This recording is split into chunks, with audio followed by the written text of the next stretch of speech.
This next lecture is about Michelangelo and Raphael, focusing on a few examples of their artwork to help determine what their style looked like. So starting off, we're going to look at a work by Michelangelo called the Pieta. It is a representation of a scene that was very common in Northern Europe, very common in areas like France and modern-day Germany, where we would see the Virgin Mary holding the body of Christ following the crucifixion. This isn't a story that's told in the Gospels, but it became popular in works of art because it draws out a lot of sympathy, it draws out a lot of emotion as people would view it. So in the northern countries, we would often see the bodies very violently represented with a lot of blood and a lot of emphasis on the violence of Christ's death. But we see what Michelangelo does when he carves this sculpture at the age of only 24, that he creates a very harmonious and perfect looking sculpture. The face of the Virgin is very smooth and very youthful. The body of Christ, while you can see the wounds and you are expected to consider them in the hand, in the side, in the feet, it's not dramatized to the extent that we see in some of those northern examples. The reason Michelangelo would have selected this subject or would have worked in this subject was because it was a French cardinal that commissioned him to create it for his tomb. So it was a French cardinal that requested it. So Michelangelo has taken this northern style work of art, this style or this subject matter that's very popular in the north, and then used it and created it in more of an Italian style that's reliant on classical tradition. So we have some heavy drapery here, and we see some emphasis on classical style bodies that reveal anatomy and that are quite ideal in their representation.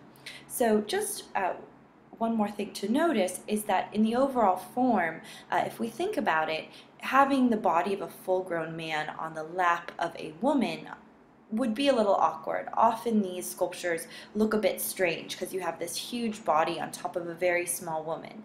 And what Michelangelo did to create a harmonious effect was to make the drapery and lower body of the Virgin very large and voluminous. And this way you create a very nice pyramidal overall composition, which creates a harmonious and perfect look to it, something that exemplifies some of the characteristics of the High Renaissance.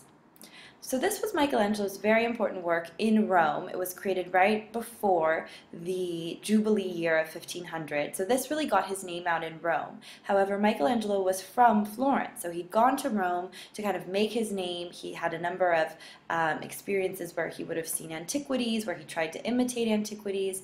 But after creating this work, he actually does return to Florence. So let's have a look at that. And he creates one of his most famous works, the David. So this work, of course, was a very important subject matter for Florence. We've talked about it before, where David, of course, is the underdog that defeats Goliath, and of course Florence always thought of themselves as the underdog, so David was of course an important symbol for the city. The sculpture was actually originally commissioned to be up on the Duomo, up on the cathedral. There would have been like a large buttress that it would have been on top of. So we can even see that Michelangelo's modified some of the proportions. The hands are very large, the hair is deeply undercut. So he's modified a few things so that you can see it from down below, so that it would stand out. However, when it was created, it was so admired, and even people like Leonardo da Vinci, who was very competitive with Michelangelo, of course he liked painting, Michelangelo liked sculpture, even Leonardo da Vinci made little sketches of it. So this work was considered very, very important right when it was created. And so they called it the Giant, and they wanted it to be put right in front of the City Hall of Florence, where it stayed for a very long time, but today it has been moved inside into the Accademia so that it's more protected. However, still today in front of the City Hall of Florence, you can see a replica of the David. So obviously Michelangelo focuses a lot on the male body. This is something that he emphasizes. He thought of the male body as very perfect.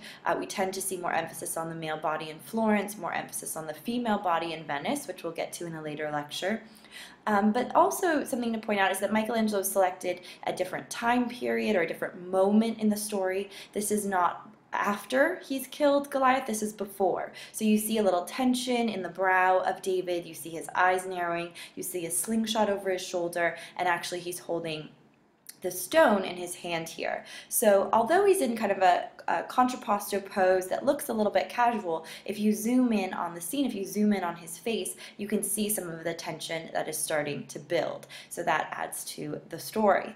Of course, Michelangelo ends up not staying in Florence for very long, so even though his David was wonderfully received and people were very excited about it, he was the one who was able to carve this huge sculpture.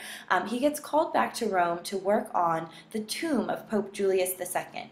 But Pope Julius II doesn't focus on that for too long and actually asks Michelangelo to paint the ceiling of the Sistine Chapel. So what we're going to focus on here is the area all along here and up.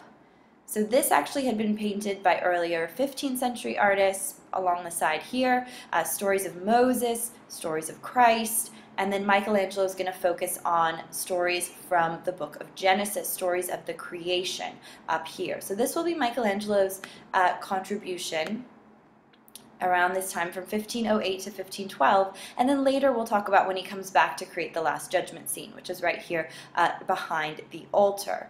Obviously, or about 20 years ago, the Sistine Chapel was cleaned, so because of all the smoke that had built up here, obviously there were a lot of candles being burned in the Sistine Chapel. This is the place where popes are elected. This is really the papal chapel. This is where the cardinals gather. So obviously this is a chapel that was used a lot for long periods of time, and so you can imagine all the buildup that has happened on these frescoes. But you can see how dark it was, and when they began revealing how colorful the frescoes were, you can imagine that it was quite controversial and that people were worried that they were taking away some of the shadows, some of the modeling that Michelangelo had intended.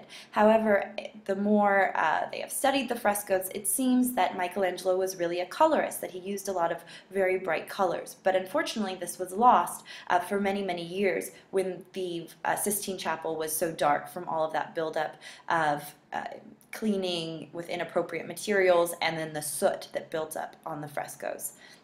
So as you can imagine, Michelangelo was not very excited about painting the ceiling. He was a fan of sculpting, not painting. He'd been lured to Rome with the idea that he would be sculpting, but he ends up painting this 12,000 square foot ceiling, which you can imagine would be a huge job. He starts off with a lot of difficulty. He creates this image of the Deluge, which you can see is basically the flood of Noah, and you can see that he had to take many, many days to create it because fresco is laid down in little bits at a time. You can see this is the Deluge here, and as he came down off of his scaffolding, he realized that early on in the ceiling, you couldn't really see the stories very well. So when he finished up the rest of the chapel, he started making the figures larger and larger, but it's a very complex scene. So we start to see the figures becoming larger. Obviously, you can see the forms are very masculine in their overall appearance. The most famous of the scenes, of course, is the creation of Adam, which is this moment where the body of Adam has yet to receive the spark of life from God. So you have this moment where there's this small space between their hands, and he's about to receive that moment of enlivenment. Here's the creation of the sun and the moon, where you can see Michelangelo really is getting this fresco technique down, and finally the separation of light and dark, which he was able to complete in a single day, this one section here. So clearly he figured it out by the end. And we'll see Michelangelo a little bit more when we get into mannerism.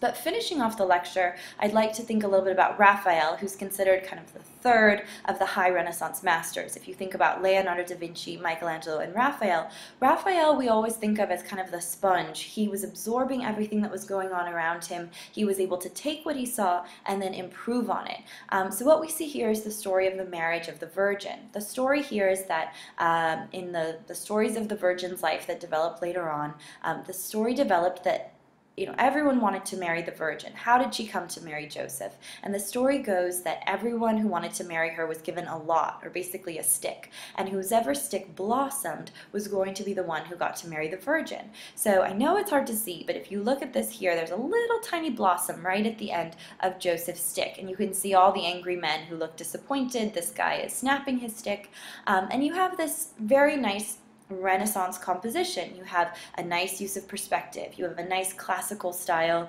circular, well, very high Renaissance in style because it is circular central plan, but using some classical inspiration with the columns and the arches and things like that. But nice high Renaissance balanced harmonious composition.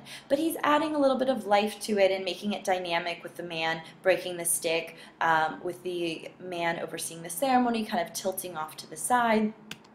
And if we compare it to the work by his teacher, this is by Perugino, who we believe Raphael worked with for a short time, you can see how Raphael, would take what he saw from his instructor, kind of these sweet oval faces with very small mouths and small eyes, and he's definitely absorbing that, but then he's trying to bring it into that high Renaissance style. We also see Raphael doing this with his portraiture once he gets into Florence. He was very strongly influenced by Leonardo da Vinci, so hopefully you can see that this is clearly derived from the Mona Lisa. But he's taken what Leonardo did with the Mona Lisa and trying to improve on it. So if we compare this, you can see that the Mona Lisa was controversial for the reasons mentioned in the previous lecture. The hands on display, so much of the chest showing, the hair being down on the shoulders, really hanging loosely.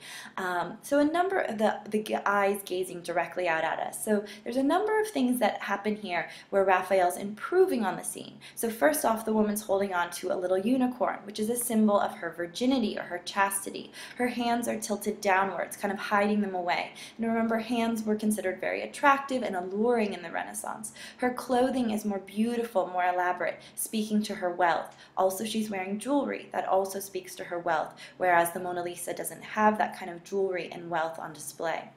Her hair is pulled back, and her hair is also blonde, which was the preferred hair color.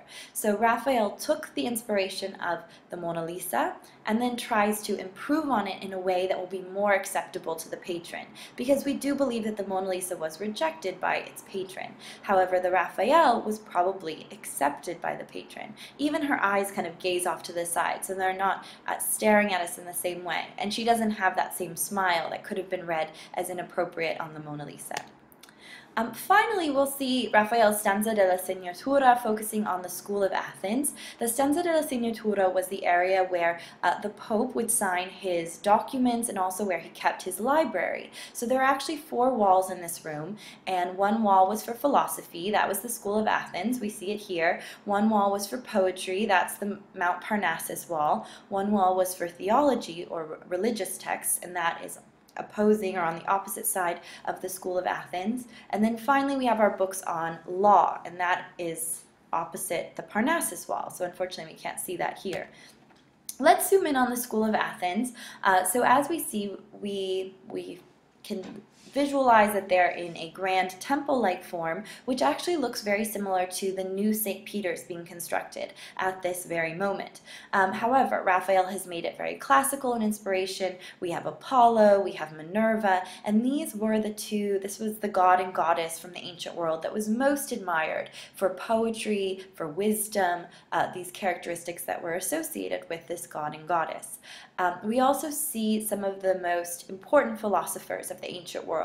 So we have Aristotle here, who's gesturing down to the earth, kind of referring to his philosophies dealing with ethics in this world. And then also we have Plato, who's gesturing up towards the sky. And then also we have Socrates, who's pointing out different points on his fingers. There are a number of other classical figures that often include portraits of contemporary Renaissance artists. So it's interesting how he's trying to include the contemporary geniuses and referring back to geniuses of ancient history. So again, the architecture is definitely derived from what's going on in terms of the building project of the new St. Peter's, but he's trying to make it as classical as possible, and he's trying to illustrate some of the philosophical greats of that time while bringing in some of the portraits of the contemporary greats and contemporary geniuses.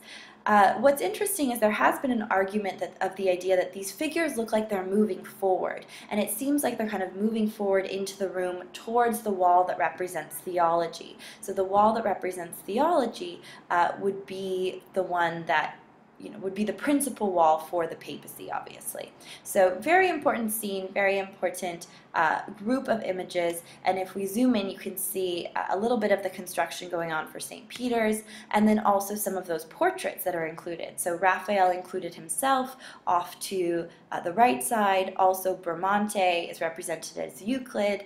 Here he is here. Bramante was an important architect of that time. And then of course Michelangelo's included with his sculptor's boots. So he was added very later on, or very late in the image, right in the front. He looks very muscular in a very Michelangesque type of representation.